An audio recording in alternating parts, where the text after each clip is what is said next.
सदगुरुदेव भगवान की जय, श्री मौनी बाबा भगवान की जय। बराबर ही योग्य व्यक्ति दूसरों को क्षमा करता है। आप देखें, राजा सुधर्मसेन नाम के अनुरूप धर्मप्रिय राजा थे।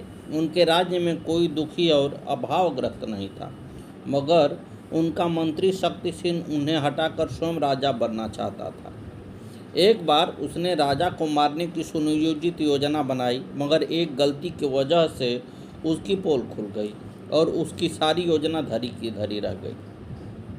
गुप्तचरों ने उन्हें पकड़कर राजा के सामने पेश किया। राजा ने अगले दिन भरी सभा में उसे सजा सुनाने का ऐलान किया।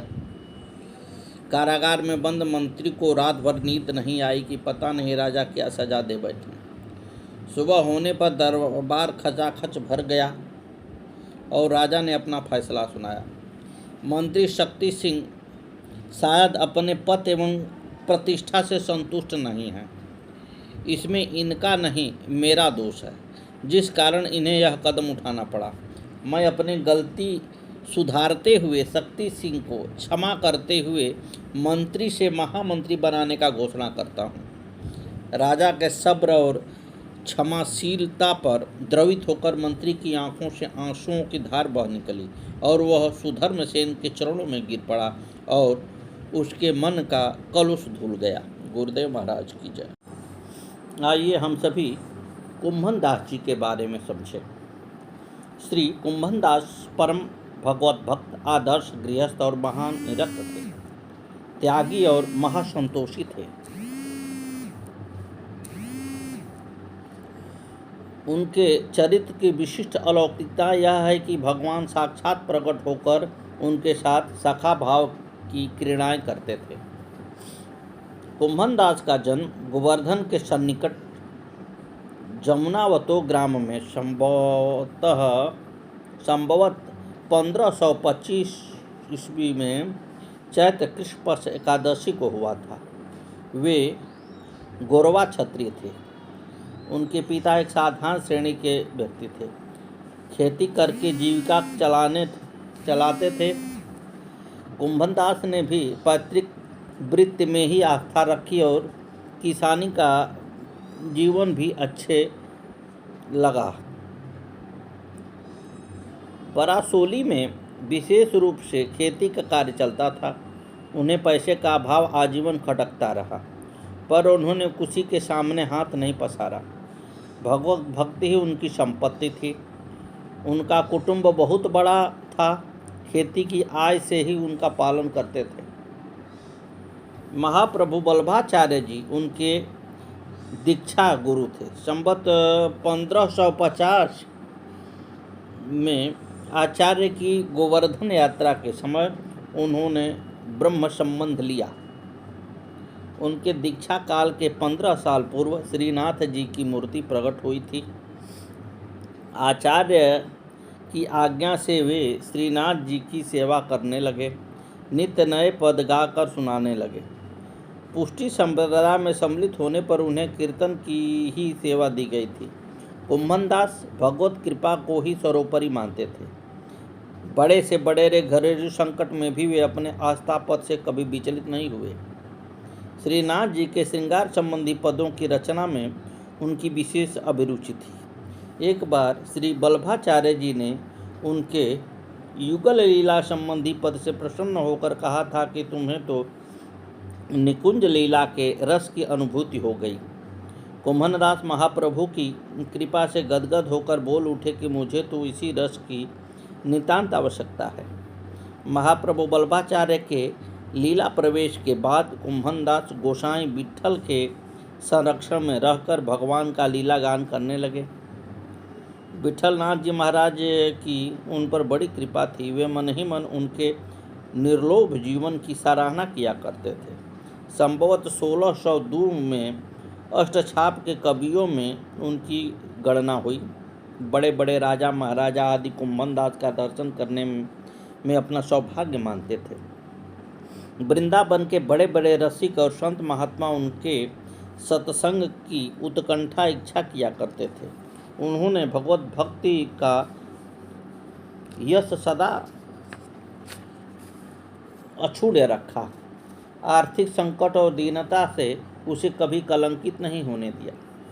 एक बार श्री विट्ठलनाथ उन्हें अपनी द्वारिका यात्रा में साथ ले जाना चाहते थे।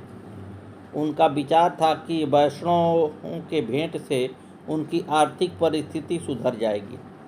कुंभनदास श्रीनाथ जी का वियोग एक पल के लिए भी नहीं सह सकते थे, पर उन्होंने गोसाई जी की आज्ञा का विरोध नहीं किया। वे गोसाई जी के साथ अप्सरा कुंड तक ही गए थे कि श्रीनाथ जी के सौंदर्य स्मरण से उनके अंग अंग सिहर उठे।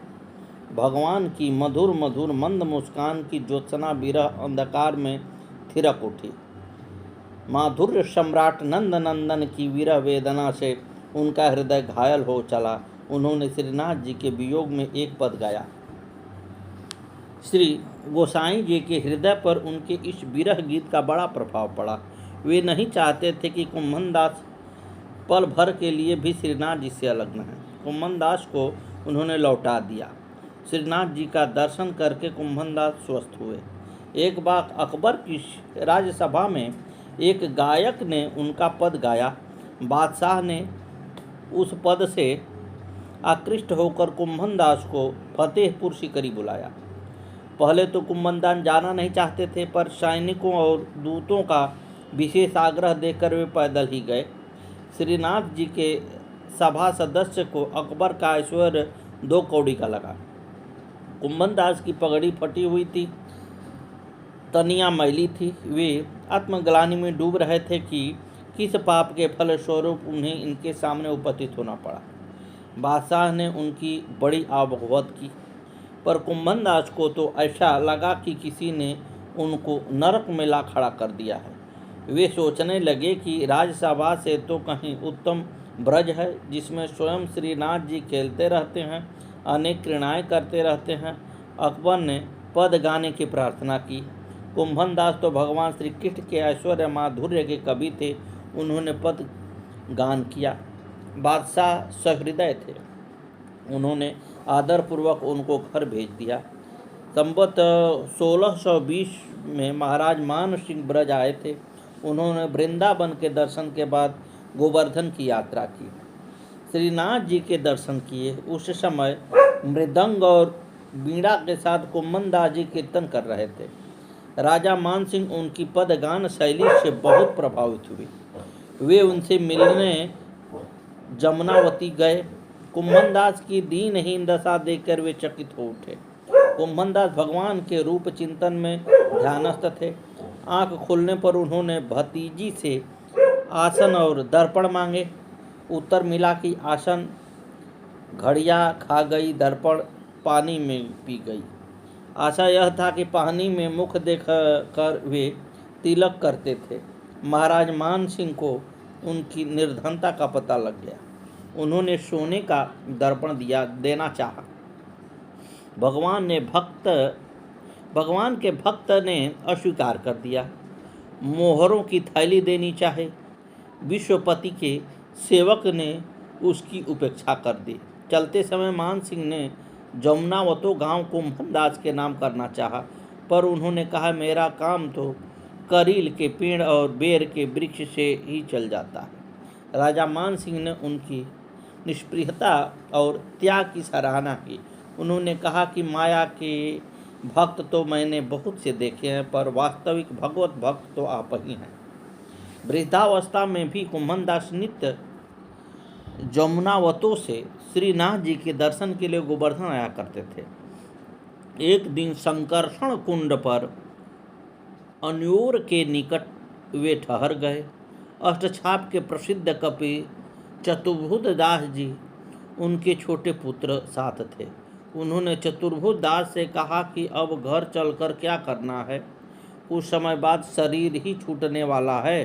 गोसाई विट्ठलनाथ जी उनके देहावसान के समय उपस्थित थे। गोसाई ने पूछा कि इस समय मन की लीला में क्या है। कुंभनदास ने कहा, लाल तेरी चितवन चितही चुरावै, और इसके अनंतर युग स्वरूप की छवि के ध्यान में पद गाया। उन्होंने शरीर छोड़ दिया।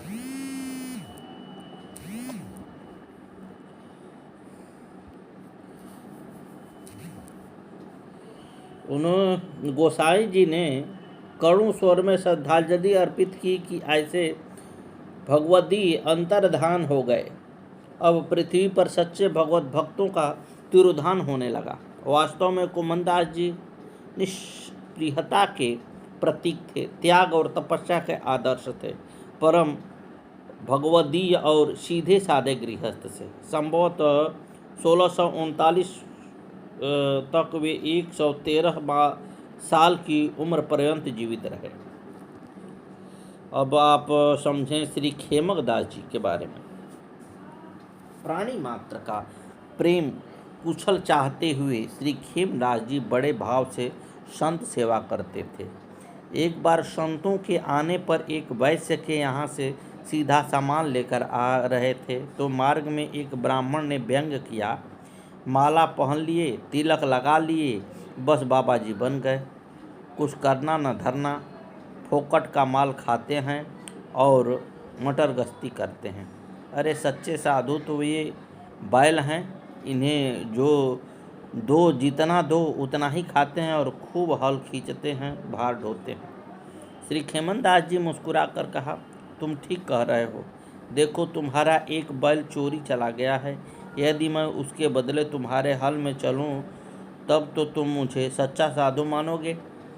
ने कहा, हाँ, यदि आप भी बैल का सा परोपकार करें तो मैं मान लूँगा कि आप भी सच्चे संत हैं। श्री खेमदास जी संत की व्यवस्था करके उस ब्राह्मण के हल में जूतकर बैल के साथ हल खींचने लगे। भगवान से भक्त का यह महाश्रय देखा नहीं गया। तुरंत प्रभु प्रेरणा से उस ब्राह्मण का चोरी गया बैल वहां आकर खड़ा हो गया। ब्राह्मण सन्न होकर उस बैल को पकड़ने गया तो उसने उसे सिंह पर उठाकर दूर फेंक दिया और श्री खेमदास जी के पास जाकर इनका चरण चाटने लगा। यह देखकर ब्राह्मण समझ गया कि श्री खेमदास जी सच्चे साधु हैं। वह इनके चरणों में पड़कर बार बार क्षमा याचना करने लगा। श्री खेमदास जी ने ब्राह्मण को क्षमा दान देते हुए संत सेवा का उपदेश दिया। ब्राह्मण भी भक्त हो गया। श्री हरिदास जी के बारे में समझें। श्री हरिदास जी श्री अयोध्या धाम में निवास करते थे। आप भगवान श्री राम के अनन्य भक्त थे। यथालाभ संतोष की वृत्ति को अपनाए हुए श्री हरि इच्छा से जो कुछ भी अपने आप सहज रूप से प्राप्त हो जाता उसी से संत सेवा करते थे। एक बार संतों की बहुत बड़ी जमात इनके स्थान पर आई। कुटी में एक छटाक भी सीधा सामान नहीं था। ये बड़े चिंतित हुए। तब इनकी चिंता दूर करने के लिए प्रभु ने अपने श्री चरण कमल से 5 मोहरें प्रकट कर दी। घबराए हुए जब आप प्रभु के समक्ष चिंता निवारणार्थ प्रार्थना करने गए तो देखा वहाँ मोहरें पड़ी थी। प्रभु की ऐसी कृपा देख आप बड़े प्रसन्न हुए। उन्हीं मोहरों से उन्होंने खूब संतों की सेवा की। उसी दिन से नित्य प्रति 5 मोहरें प्रकट होने लगी, परंतु ये नित्य उन मोहरों को लेने में डरते थे। इन्हें भय लगता था कि कहीं मेरी धन में आसक्ति न हो जाए, मेरे भजन में कोई बाधा न पड़ जाए। तब रात्रि में भगवान ने स्वप्न में आदेश दिया कि डरो मत, यह द्रव्य मैं संत सेवा के निमित्त दे रहा हूँ, इससे खूब संतों की सेवा करो, कोई बाधा नहीं होगी। तब ये उन मोहरों को लेने लगे। ये मोहरों को रोज की रोज खर्च कर देते, कल के लिए 1 पैसा भी नहीं रखते। ये अपने उपदेश में श्री अवध और सरयू का बहुत महात्म्य वर्णन करते हैं। अत्यंत श्री राम भक्त उद्धव जी स्वयं श्री हरि और हरिजन दोनों की सेवा में सदा तत्पर रहते थे। दूसरों को भी यही उपदेश देते थे। इनके उपदेश से प्रभावित होकर एक राजा ने संत सेवा का व्रत लिया। वेश मात्र में उसकी अपार निष्ठा हो गई थी। एक दुष्ट ने राजा की इस निष्ठा का अनुचित लाभ उठाना चाहा। वह साधु का वेश धारण कर राजा के यहाँ आया। राजा ने सम्मानपूर्वक उसे महल में वास दिया, परंतु वह एक दिन मौका देखकर रात्रि के समय राजमहल की एक युवती को ले भागा। इससे राजा को बड़ा रोष हुआ। उसने श्री उद्धव जी को उपालभ्य दिया कि आपके कहने से मैंने संत सेवा प्रारंभ की थी और देखिए वे वेशधारी ऐसे ऐसे घृणित कार्य करते हैं। श्री उद्धव जी ने राजा को धैर्य बताया, निष्ठा पर दृढ़ रहने के लिए जोर दिया और उस युवती का आकर्षण प्रयोग किया। श्री हरि कृपा से वह युवती आकाश मार्ग से राजमहल में आ गई। तब तो राजा की संत सेवा में और भी दृढ़ निष्ठा हो गई तथा उद्धव जी के प्रति भी उनकी श्रद्धा बढ़ गई। ये भगवत भक्त अपने भजन साधन में बड़े ही चतुर थे तथा दूसरों की अधिकाधिक अभिलाषा को पूर्ण करने के लिए चिंतामणि के समान थे।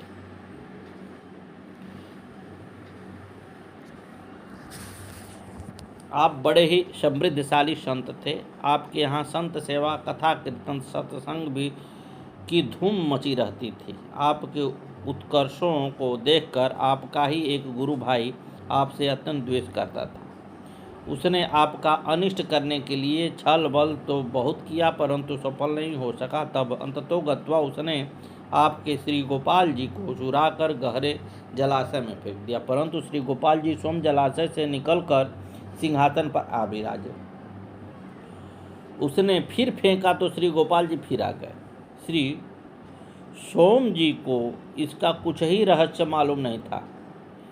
उसने पुनः तीसरी बार भी श्री गोपाल जी को चुराकर फेंकने का निश्चय किया तो श्री गोपाल जी ने स्वप्न में भय दिया कि मैंने 2 बार को तो तुम्हारा अपराध क्षमा कर दिया है, परंतु यदि तीसरी बार फिर वही कृत्य करोगे तो मैं क्षमा नहीं कर सकता। यदि तुम अपना कल्याण चाहते हो तो श्री सोम जी की शरण ग्रहण करो, अन्यथा सर्वनाश हो जाएगा। यह सुनकर वह गुरु भाई बहुत घबराए और तत्काल श्री सोम जी के पास आकर अपनी समस्त काली करतूती कह सुनाई तथा क्षमा याचना की। श्री सोम जी तो उसका कोई अपराध न तो जाना ही था न मानते ही थे। फिर उनकी प्रार्थना पर उसे क्षमा दान देते हुए संत भगवंत सेवा का आदेश दिया। ये श्री राम की उपासना करते हैं। कौन है? श्री भीम जी। जूनागढ़ के पास निवास स्थान है। राम ते अधिक राम के दास की भव्य भावना से प्रभावित होकर आप अत्यंत अनुराग पूर्वक संतों की सेवा करते थे। एक बार इनकी सेवा निष्ठा की परीक्षा के लिए स्वयं भगवान 5 संतों को वेश धारण करके इनके यहाँ पधारे। इन्होंने बड़ी सेवा शुश्रूषा की, फिर हाथ जोड़कर पूछा कि मैं आप लोगों का कौन सा प्रिय कार्य करूं। संतों से एक ने तो इनकी पत्नी मांगी, 2 ने दोनों पुत्रों को तथा अन्य 2 ने 2 पुत्रों को मांगा। इन्होंने सहर्ष संतों को पत्नी, पुत्री और पुत्र प्रदान कर दिए। संतों के चले जाने पर इनको तो बड़ा संतोष हुआ कि मेरे पूरे कुटुंब को संतों ने स्वीकार कर लिया, परंतु पड़ोसियों ने इन्हें बहुत उल्टा सीधा सुनाया। श्री भीम जी शांत चित्त से सबकी व्यंग बछौर सहते रहे। संतों के प्रति इनके मन में किंचित भी दुर्भावना नहीं थी। परीक्षा में प्रथम श्रेणी से उत्तीर्ण हुए। प्रातःकाल सबके आश्चर्य का ठिकाना नहीं रहा जब सब लोगों ने श्री भीम जी की पत्नी तथा पुत्र को घर पर पूर्ववत पाया, मानो कोई कहीं गया ही नहीं था। तब सबने आपकी महिमा जानी, चरणों में पकड़कर क्षमा मांगी। इस प्रकार की प्रसंगों को सुनकर एक दुष्ट ने साधु वेश धारण कर इनकी पत्नी को मांग लिया, परंतु इनकी पत्नी को लेकर ज्यों ही वह अपने घर में घुसा तो उसके घर में सर्प ही सर्प भर गए। उसको ऐसा प्रतीत होने लगा कि श्री भीम जी की पत्नी के शरीर से सर्प निकलकर मेरे घर में भर गए हैं। फिर तो वह उल्टे पांव श्री भीम जी के पास लौट आया और उनकी पत्नी उनको सौंपते हुए पुनः पुनः क्षमा याचना मांगी। सद्गुरुदेव भगवान की जय। आप सदा भगवत ध्यान में मग्न रहते थे। वाणी से कभी भी अशब्द वाक्य नहीं बोलते थे, अतः इनके मुख से जो भी वचन निकल जाता वह सत्य होकर रहता। एक दिन एक वणिक दंपत्ति इनकी शरण में आए।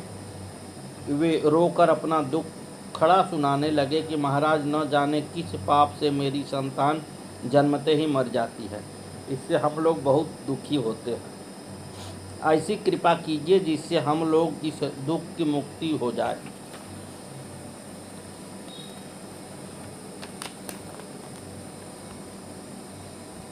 श्री अयोध्या दास जी ने उपदेश दिया कमहु असत न भासिए, सेई अतिथि सप्रेम, यहाँ उहाँ ले सकल सुख सत संगति करि प्रेम।